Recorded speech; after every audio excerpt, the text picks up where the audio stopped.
ये आवाज आपको तब तक सुनेगी जितनी आपकी रियल एज है। आओ देखते हैं।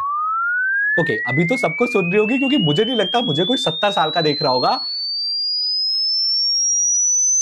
भाई बहुत तेज है यार, ऐसे लग रहा है कोई कान में चीख रहा है। ओके, अब थोड़ी ठीक हो गई।